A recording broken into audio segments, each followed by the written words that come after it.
Labas, labas, mielieji. Turim patį gražiausią metų laiką, pavasarį žydi, bet esu prie labai gražios obelies, visa aplipus baltais žiedais. Va, kaitina saulutė. Ir dabar visi, dauguma, esam lauke. Ir ta saulutė labai yra dabar stipri, aštri. Ir tie ultravioletiniai spinduliai labai veikia mūsų odą.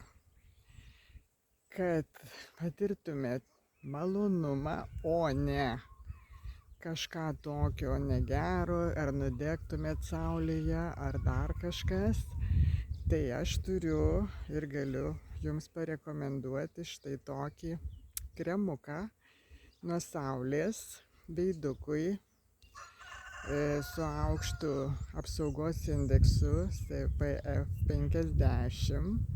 Jis yra su alantoinu, su smulkintais ryžiais ir su didelė apsauga.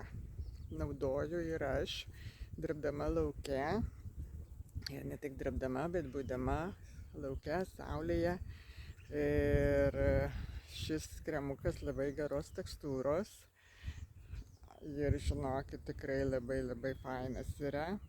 Ir turėsit ilgalaikę apsaugą nuo saulutės, kad nenudegtumėt ir kad viskas būtų gerai, kad būtų vien tik malonumas saulutėje, o ne ašaros po to, kai nudengam ir skauda ir apskritai saugoja veidą nuo išsausėjimo ir turi antisenėjimo apsaugą taip pat.